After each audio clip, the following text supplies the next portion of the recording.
কেনেধৰণে আমি নতুন প্ৰজন্মক বা উত্তৰ পুৰুষলৈ আমি সেইখিনিসমূহ সামৰি ৰাখিব পাৰিম সেই বস্তুখিনি সেই সম্পদখিনি তেখেতৰ সৃষ্টিসমূহ কলাক সন্মান কৰিবলৈ শিকিলে প্ৰথম কথা আৰু সন্মান কৰাৰ লগতে যদি আপুনি চৰ্চা কৰিবলৈ আগ্ৰহ প্ৰকাশ কৰে আৰু সেই অনুযায়ী যদি চৰ্চা কৰিবলৈ লয় আৰু তেখেতৰ নান্দনিক দিশটো কোনটো স্তৰত আছে সেই সম্পৰ্কে যদি আপুনি অনুভৱ কৰিবলৈ লয় তেতিয়াহ'লে তেখেতক আমি বৰ্তাই ৰাখিব পাৰিম জীয়াই ৰাখিবলৈ পাৰিম তেখেতক যদি আমি নান্দনিক দিশেৰে চাবলৈ যত্ন নকৰোঁ আৰু যদি খুব তুলুঙা দৃষ্টিৰে চাবলৈ চেষ্টা কৰোঁ কাৰণ এটা কথা আছে গান শুনি ভাল নোপোৱা মানুহ পৃথিৱীত কোনো নাই শুনি ভাল পায় তাৰ অৰ্থটো বেলেগ ধৰণে যদি লৈ যায় তেতিয়া তেওঁৰ প্ৰতি সন্মান জনোৱাত আমি এখোজো আগবাঢ়িব নোৱাৰিম গতিকে প্ৰত্যেকটো গানৰ প্ৰত্যেকটো শব্দৰ অৰ্থ যদি আপুনি বুজিবলৈ যত্ন কৰে তেতিয়া সম্ভৱ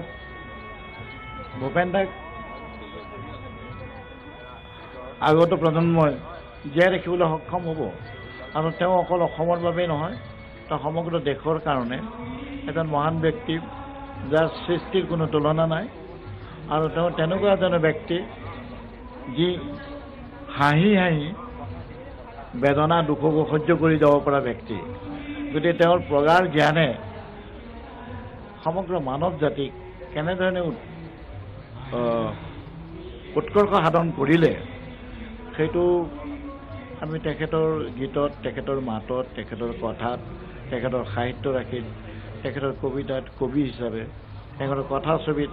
এইবিলাকৰ নিৰ্মাণ কাৰ্যত দেখিলে আমি সহিয়ে যদি চাওঁ তেতিয়া আমি বুজিবলৈ সক্ষম হওঁ আৰু এটা কথা মানুহে বহুতেই বিচাৰে কৰিবলৈ আৰু জীৱনটো ক্ষণস্থায়ীটো কোনোবা এটা 100তকৈও বেছি বছৰ জীয়াই থাকিব পাৰে 120 বছৰো গিনিজ ৱৰ্ল্ড ৰেকৰ্ড ৰেকৰ্ড কৰিব পাৰে কিন্তু কোনোবা হয়তো 85 বছৰ জীয়াই থাকিও পৃথিৱীত নাম ৰাখি যাব পাৰে তাৰে ভিতৰতো ভূপেন দাও এজন গতিকে অসমবাসীৰ কাৰণে কেনেকুৱা ক্ষতি হৈছে সেইটো আপোনালোকে সকলোৱে আমিও বুজি পাইছোঁ কিন্তু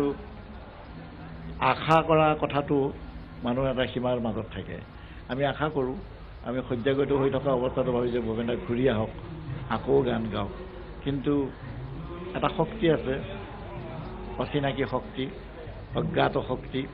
সেই শক্তিৰ দ্বাৰা যিহেতু মানৱ জাতি পৰিচালিত হয় মানুহ জীৱ শ্ৰেষ্ঠ সকলো পৰিচালিত হয় তেওঁৰ হাতৰ মুঠিত যদি আমি এটা পুতলা আমি কোনো একো ক'ব নোৱাৰোঁ কি যিয়েই নহওক ভূপেন দাৰ যিটো বৰঙণি অসম নহয় ভাৰত নহয় সমগ্ৰ বিশ্বৰ ক্ষেত্ৰত যি বৰঙণি আগবঢ়াই থৈ গৈছে সেই বৰঙণিৰ তুলনা নহয় আৰু ইমান এতিয়া ব্যাখ্যা কৰা সময়ো নহয় আৰু নোৱাৰোঁ মোৰো এটা সীমাবদ্ধতা আছে গতিকে মই প্ৰণিপাত জনোৱাৰ বাহিৰে মোৰ আৰু ক'বলগীয়া একো নাই ধন্যবাদ মই এতিয়া প্ৰাঞ্জলদা আছে মই প্ৰাঞ্জলদাক এটা কথা সুধিব বিচাৰিম যিহেতুকৈ তেওঁ যুৱ প্ৰজন্মক লৈ যথেষ্ট আশাবাদী আছিল গতিকে যুৱ প্ৰজন্মক তেখেতে যথেষ্ট আশা কৰিছিল যথেষ্ট তেখেতসকলৰ পৰা বিচাৰিছিলে গতিকে এই মুহূৰ্তত আপুনি এটা কি ক'ব বিচাৰিব এই যে যুৱকসকলক বা আমাৰ উত্তৰ পুৰুষসকলক কি ক'ব বিচাৰিব ভূপেন দাৰ সৃষ্টিসমূহৰ বিষয়ে বা ভূপেন দাই যি বিচাৰিছিল সেইসমূহৰ সন্দৰ্ভত তেখেতক কি ক'ব বিচাৰিব নতুন প্ৰজন্মক যুৱ প্ৰজন্মক লৈ ভূপেন দা আশাবাদী আছিলে মানুহক লৈ আশাবাদী আছিলে তেওঁ উদ্বুদ্ধ কৰিব খুজিছিলে কেৱল যুৱ প্ৰজন্মকে নহয় তেওঁ বহুত আশাৰ কঠীয়া সিঁচিছিলে তেওঁ নিজেও যিহেতু এটা তাৰুণ্যৰ তেওঁ এজন সবল তাৰুণ্যক তেওঁ প্ৰতিনিধিত্ব কৰিছিলে সিদিনালৈকে তেওঁ কেতিয়াবা শিশু আছিলে কেতিয়াবা কৈশোৰ আছিলে কেতিয়াবা যৌৱন প্ৰাপ্ত হৈছিলে আৰু তাৰ ওপৰলৈ তেওঁ নোযোৱা যেনেই লাগে সেইখিনিতে তেওঁ যেন বয়সৰ সীমা আৰু তেওঁ অফুৰন্ত প্ৰাণ শক্তিৰ দৌৰা দৌৰি এই শিশু কৈশোৰ আৰু যৌৱনৰ মাজত আৰু সেইকাৰণে হয়তো তেওঁৰ গানবিলাকত তেওঁৰ কথাবিলাকত গোটেই পৃথিৱীৰ মানুহক লৈ তেওঁ চিন্তা কৰিছিলে আৰু এখন মানুহৰ সুন্দৰ সমাজ গঢ়াৰ কথা কৈছিলে তাত সচেতনভাৱে সুন্দৰ মনেৰে যিটো জ্যোতিপ্ৰসাদ আগৰৱালাই যি সুন্দৰতাক সদায় জীয়াই ৰাখিবলৈ বিচাৰিছে মানুহৰ প্ৰাণত মানুহৰ মনত শংকৰদেৱে সেই কথাই কৈছিলে আৰু ভূপেন হাজৰিকা আমি অন্তত আমাৰ বোধ হোৱাৰ পৰা এই সময়লৈকে ভূপেন দা গুচি গ'ল আমাৰ মাজৰ পৰা কিন্তু এই হাহাকাৰৰ মাজতো আমি ভূপেন দাক এতিয়াও টক বগাই থকা ভূপেন দাক যেন আমাৰ মনৰ মাজত পাই আছোঁ আৰু আজি যুৱ সমাজৰ আজি ছাত্ৰ সন্থাৰ অজস্ৰ যুৱক আছে তেওঁলোকেতো ভূপেন দাৰ কাৰণে স্মৃতি সৌধ এটা নিৰ্মাণ কৰাই নহয় তেওঁলোকৰ ভূপেন দাৰ দৰ্শনটোক তেওঁলোকে আঁকোৱালি লৈ আগবাঢ়ি যাবলৈ বিচাৰিছে অসমৰ যুৱ প্ৰজন্মৰ এক প্ৰতিনিধি সদৌ অসম ছাত্ৰ সন্থাৰ এতিয়াও যেতিয়া সেইটো আমাৰ পিছৰ প্ৰজন্ম গতিকে এটা প্ৰজন্মই সেই ফ্লেগ বিয়াৰাৰ হৈ পেলাই ভূপেন দাৰ দৰ্শনক আগুৱাই নিবলৈ চেষ্টা কৰিছে আৰু তেওঁলোকৰ সতি সন্ততিয়ে নিশ্চয় তেওঁলোকৰ অনুপ্ৰাণিত কৰিব আমিও যেনেকৈ আমাৰ নেক্সট জেনেৰেশ্যনক কওঁ আজিও সেইকাৰণে আমি উদাত্তভাৱে আমি চিঞৰি ক'বৰ মন গৈছে অসমৰ প্ৰত্যেকজন পিতৃ মাতৃক যি ভূপেন দাক বুজিছিলে যি ভূপেন দাৰ গানৰ কথাৰ মৰ্ম ভূপেন দাৰ দৰ্শন উপলব্ধি কৰিছিলে যিকাৰণে আজি লক্ষ লক্ষ কোটি কোটি মানুহে হাহাকাৰ কৰিছে ভূপেন দাই এই নশ্বৰ দেহ ত্যাগ কৰাৰ এই মুহূৰ্তটোত গতিকে সেইসকলক মই আহ্বান জনাওঁ যে আপোনালোকে কণ কণ শিশু কণ সৰু সৰু ল'ৰা ছোৱালী যিবিলাকৰ বয়স হয়তো আজি 6 বছৰ 7 বছৰ 8 বছৰ 10 বছৰ হৈছে তেওঁলোকক ভূপেন দাৰ কাষ চপাই নিয়ক ভূপেন দাৰ দৰ্শনৰ কাষ চপাই নিয়ক আৰু সদায় একোটি চাকি জ্বলক আপোনালোকৰ ঘৰত ভূপেন দাৰ এখন ফটো ৰাখক ঘৰত চিৰনমস্য এক ব্যক্তিত্ব ৰূপে আৰু নিজৰ ল'ৰা ছোৱালীক কওক এইজন কি আছিল আমাৰ জাতিটোৰ কাৰণে আমাৰ কৃষ্টিৰ কাৰণে আমাৰ সংস্কৃতিৰ কাৰণে আমাৰ জাতি ধৰ্ম ভাষাৰ উৰ্ধত গৈ ভূপেন দাই এখন উত্তৰ পূৰ্বাঞ্চলৰ এখন সুন্দৰ বৰ অসম গঢ়াটো বাদি উত্তৰ পূৰ্বাঞ্চলক এখন তেওঁ আঁকোৱালি মনত ধৰি ৰাখিবলৈ প্ৰয়াস কৰিছিল অহৰহ আৰু তাৰ কাৰণে তেওঁ যিকোনো জাতি সত্তাৰ মাজত যেতিয়া সংঘাত হৈছিলে তেতিয়াই ভূপেন দা উপস্থিত হৈছিল তেওঁ এই আজি কিছু বছৰ আগলৈকে বাৰ্ধক্য হয়তো তেওঁক আমনি কৰিছে তেওঁ নজনাকৈ কিন্তু তেওঁ হয়তো মানি ল'ব খোজা নাছিল সেই চিৰতাৰুণ্যক তেওঁ খুব সিদিনালৈকে ধৰি ৰাখিবলৈ বিচাৰিছিলে আজিও তেওঁ নাভাবিছিল হয়তো এই শেষ দিনকে তেওঁ মনৰ মাজত কি ধুমুহা পৰিছিল আমি নাজানো কিন্তু হয়তো শেষ মুহূৰ্তলৈকে তেওঁ তাৰুণ্যৰ সেই যুৱকক তাৰুণ্যতাক তেওঁ ধৰি ৰাখি তৰুণসকলক অসমৰ তৰুণ প্ৰজন্মক ৰিঙাই হয়তো কৈ যাব খুজিছিল যে সেই তৰুণ তোমালোকে বৰ অসম গঢ়াৰ স্বাৰ্থত ভাষা ধৰ্মৰ উৰ্ধত গৈ পেলাই এটা দৰ্শন সৃষ্টি কৰা য'ত নেকি অসমৰ বৃহৎ জাতি সত্তাই থন ধৰি উঠাৰ এটা চিলভাৰ লাইন হয়তো আমি আমাৰ দেখা পাম ধন্যবাদ প্ৰাঞ্জলদা গতিকে এটা কথাই কোৱা গৈছে যে সকলোৱে এটা কথাই স্বীকাৰ কৰিছে যে যি ভূপেন হাজৰিকাদেৱৰ যি দৰ্শন ভূপেন দাৰ যি দৰ্শন সেই দৰ্শনক আমি নিজৰ গতিপথ হিচাপে স্থিৰ কৰি ল'ব লাগিব সেই গতিপথত আমি খোজকাঢ়িব লাগিব সেই পথে আমি যাত্ৰা কৰিব লাগিব আৰু সেই পথৰহে আমি যাত্ৰী হ'ব লাগিব আৰু এটা কথা মই ক'ব বিচাৰোঁ যে বনদীপ যেনেকৈ কিছু সময়ৰ পিছতে আহি উপস্থিত হ'বহি এই যি জজ খেলপথাৰ আছে এই জজ খেলপথাৰ অস্থায়ী যি মণ্ডপ তৈয়াৰ কৰা হৈছে এই মণ্ডপতে এই ফুলশয্যাতে ৰখা হ'ব ডক্টৰ ভূপেন হাজৰিকা সকলোৰে মৰমৰ ভূপেন দাৰ নশ্বৰ দেহ পাৰ্থিৱ শৰীৰ এই ইয়াতে ৰখা হ'ব এই ফুলশয্যাতে ৰখা হ'ব তেখেতৰ অন্তিম শয়নৰ যি দৃশ্য সেই দৃশ্য প্ৰত্যক্ষ কৰিবৰ কাৰণে বিভিন্নজন আহি উপস্থিত হ'ব এই পথেৰে বিভিন্নজন আহি উপস্থিত হ'ব আৰু মই মোৰ কেমেৰা পাৰ্চন নিতুল কৃষ্ণ আৰু নিতুলক মই দেখুৱালোঁ অনুৰোধ জনাম যে এই পথটোৰে আহিব বিভিন্নজন তেখেতৰ গুণগ্ৰাহী তেখেতৰ অতি আদৰৰ মৰমৰ প্ৰতিজন অসমীয়া ৰাইজ প্ৰতিজন তেখেতক হৃদয়ৰ পৰা অন্তৰ পৰা ভাল পোৱা প্ৰতিজন তেখেতৰ মৰমৰ তেখেতৰ অতি আদৰৰ প্ৰতিজন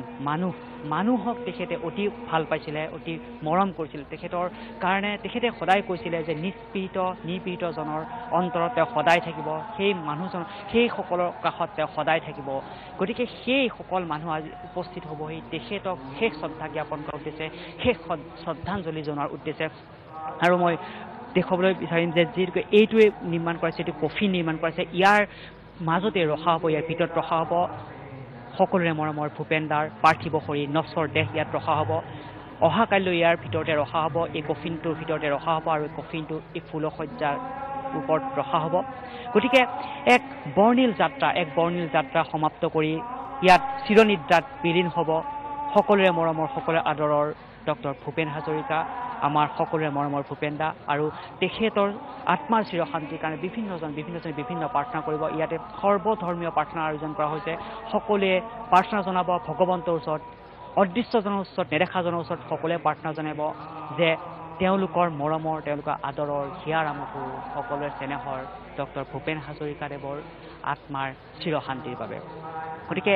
ইয়াত উপস্থিত হৈছে বিভিন্নজন আৰু সকলোৱে মনোকামনা কেনেধৰণে তেখেতসকলৰ অতি আদৰৰ অতি মৰমৰ ভূপেন হাজৰিকাদেৱক শ্ৰদ্ধাঞ্জলি জ্ঞাপন কৰিব সেই লৈ বিভিন্নজনে তৎপৰ হৈ পৰিছে আৰু দেখা গৈছে যে ইয়াত কোনো ধৰণৰ যাতে বিসংগতিৰ সৃষ্টি হ'ব নোৱাৰে কোনো ধৰণৰ অসুবিধাৰ যাতে সৃষ্টি নহয় তাৰ কাৰণেও বিশেষ ব্যৱস্থা গ্ৰহণ কৰিছে প্ৰশাসনে সকলো ফালৰ পৰাই এক নিৰাপত্তা ব্যৱস্থা গঢ়ি তোলা হৈছে কটকটীয়া নিৰাপত্তা